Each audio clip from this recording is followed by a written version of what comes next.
got up, he saw bright balls of light rushing over a wheat field below. He grabbed his video camera and pressed record.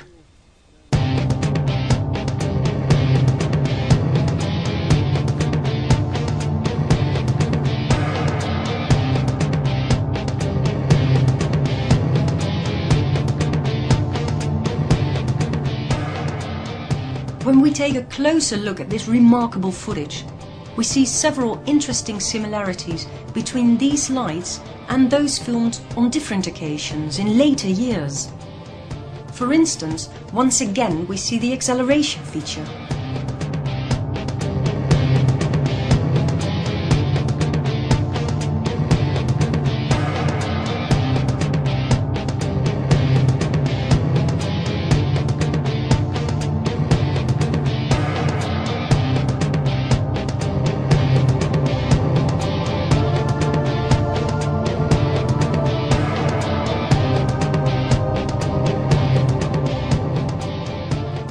The splitting of a light into two separate lights also was captured by John Smith.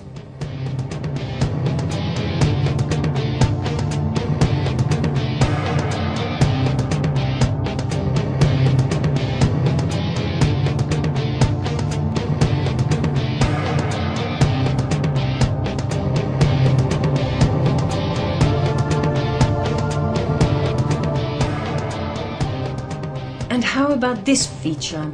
No matter how far the lights travel from the camera's lens, they do not become smaller to our perception.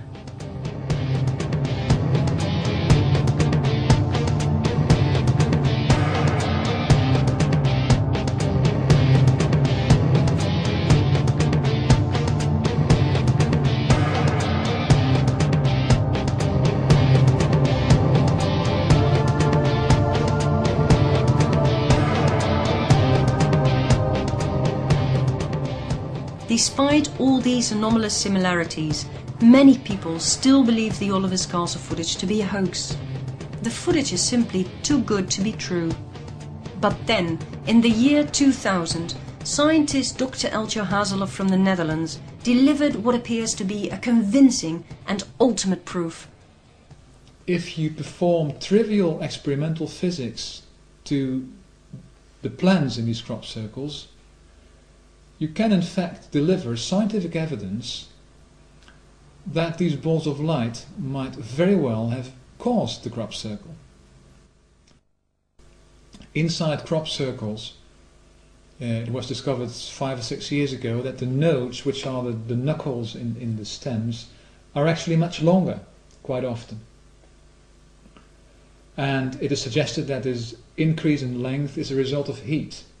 The nodes get warm, they expand, it's a thermal expansion, and they remain long afterwards.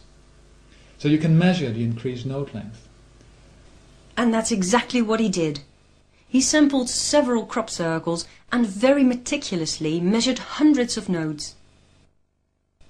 The outcome was crystal clear. The nodes had expanded the most in the centers of the circles. The closer to the perimeter of the circles, the less the nodes had expanded.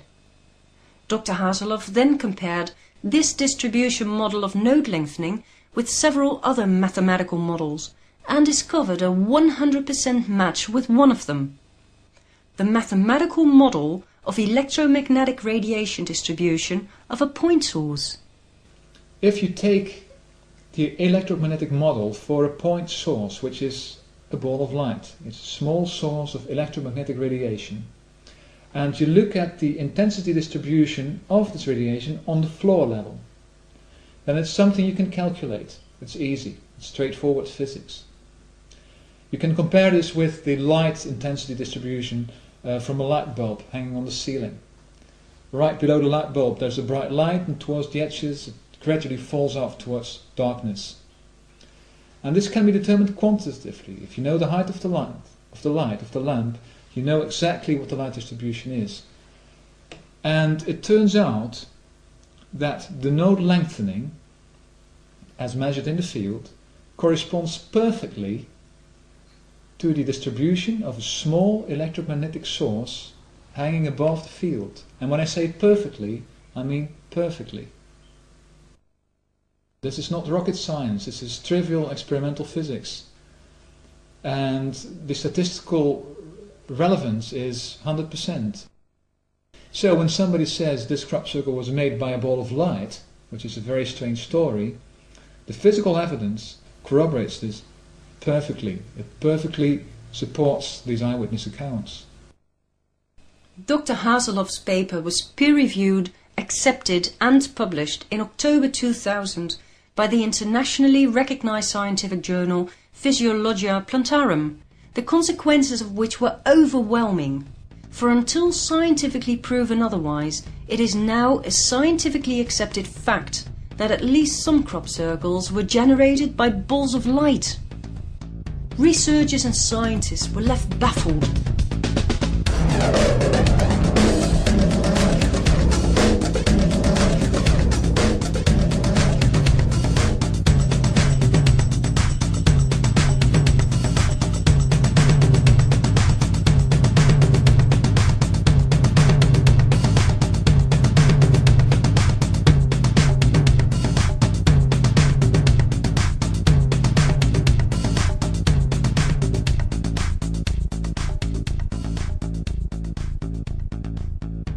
These geometrically perfect formations, including pentagrams and even heptagrams, could never be the result of a natural phenomenon. Whether or not it's hard for us to swallow, there's only one conclusion that we can draw.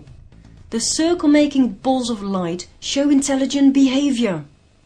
In other words, we are dealing with an unknown, non-human intelligence. An intelligence that shows itself every now and then to people, and one which can, within seconds, lay patterns of the utmost complexity in our crops. But why? Why would it do that? Are the crop circles in fact communication attempts? Or are we simply random observers, and has this entire phenomenon nothing to do with us?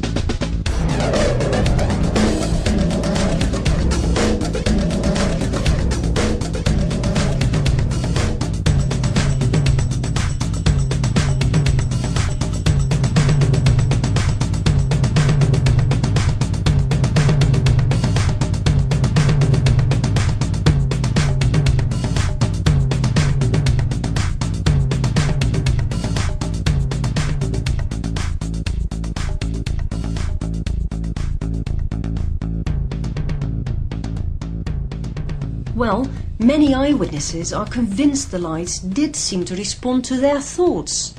In other cases, the lights seem to instigate some sort of communication on a mental level. The night before Carrie Blower captured the mysterious spinning light on video, she felt what was about to happen.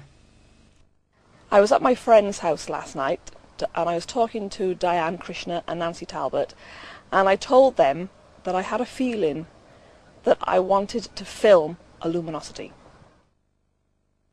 The very last thing I said to my friends was, I'm going to film a luminosity tomorrow. For the first time in years, she took her camera, charged the battery, and prepared herself for something she knew was going to happen the next day.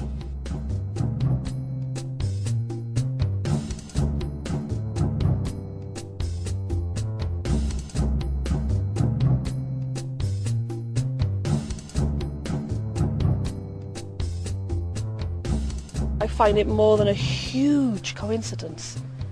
There has to be a link between my